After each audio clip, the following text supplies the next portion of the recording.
जय जगन्नाथ नमस्कार। आज आम राज्य ओडिशा पई एक अत्यंत शुभ दिन भल दिन। एबे एबे संध्या बेले केंद्रीय कैबिनेट रो बैठक अनुष्ठित होईची।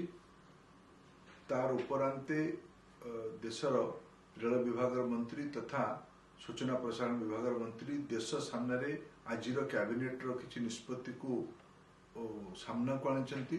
मुझे ओडिशा गौरवर दिन कहूँ आज ओडिशार बहु आकांक्षित 6टी रेलवाई प्रकल्प को कैबिनेट मंजूरी देछि।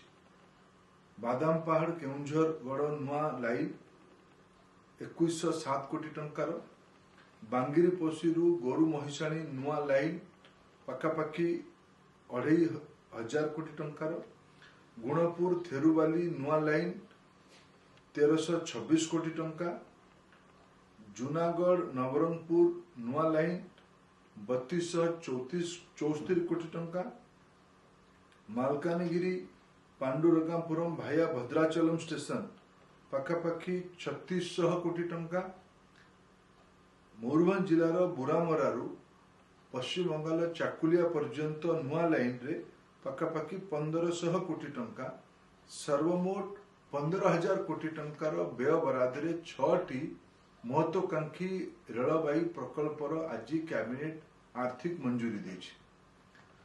आज आउ गोटे कथा है आज बजेट सत्र शेष दिन। यही बजेट सत्र रे देशर प्रधानमंत्री दृष्टि पूर्वोदय को अर्थमंत्री गोटे नुआ कल्पना देथिले। बिहार, झारखंड, ओडिशा, पश्चिम बंगाल, छत्तीसगढ़, आंध्र प्रदेश ये अंचल को लेकिन पूर्वोदय कल्पना कथा प्रधानमंत्री किछि वर्ष है करके विकसित भारत पाई ये अंचल विकास आवश्यकता ताकू सामने रखिकी पखापाखि 17,500 कोटी टंकार विभिन्न प्रकल्प ता भीतर ओडिशा रे 15,000 कोटी टंकार प्रकल्प आज सैंक्शन होईची। या द्वारा ओडिशार मयूरभंज, केन्दुझर, कोरापुट, मालकानगिरी, रायगड़ा, नवरंगपुर, कलाहांडी जिला गुड़िक अर्थनैतिक विकास हब, नुआ रोजगार सृष्टि हब, यात्री परिवहन रे अनेक नुआ सुविधा आसीबो, मालवाही परिवहन सुविधा आसीबो, ओडिशा तथा पड़ोसा राज्य गुड़िकर शिल्पांचल विकास, ओडिशार बंदर गुड़िकर द्रुत विकास ये सबू काम हो पारिबो। गोटे 21 शताब्दी 21st सेंचुरी इंफ्रास्ट्रक्चर ये बजेट माध्यम रे पूर्वोदय योजना जोटा को प्रधानमंत्री कहिथिले सेटा आज साकार बजेट एबे हेइथिला। बजेट उपरांत प्रथम कैबिनेट बैठक रे आज ये निष्पत्ति होईची। मु माननीय प्रधानमंत्री नरेंद्र मोदी को या अनेक अनेक कृतज्ञता जनाऊँ ओडिशा तरफ। आउ गोटे महत्वपूर्ण निष्पत्ति आज कैबिनेट रे निया गला।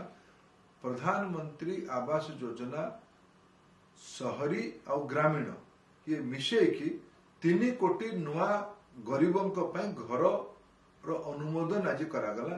पखापाखि 5,36,000 कोटी टंका व्यय देश रे 3 कोटी नुआ प्रधानमंत्री आवास योजना रे सहरांचल और ग्रामांचल घर हम।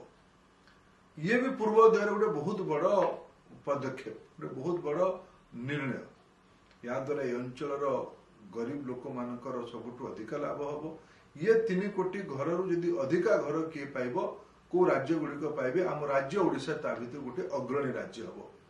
या देशर प्रधानमंत्री श्री नरेंद्र मोदी को कृतज्ञता जनाऊँ। देशर अर्थमंत्री श्रीमती निर्मला सीतारमण को धन्यवाद दूची तथा ये ओडिशार महत्वाकांक्षी रेलवाई प्रकल्प गुड़ी सफल क्रियान्वयन करने निष्पत्ति नहीं रेल मंत्री श्री अश्विनी वैष्णव को भी ओडिशा तरफ धन्यवाद दूची। ओडिशावासी या द्वारा लाभ पाइबे, ओडिशार विकास हम, ओडिशार द्रुत प्रगति हम। बहुत बहुत धन्यवाद। नमस्कार। जय जगन्नाथ।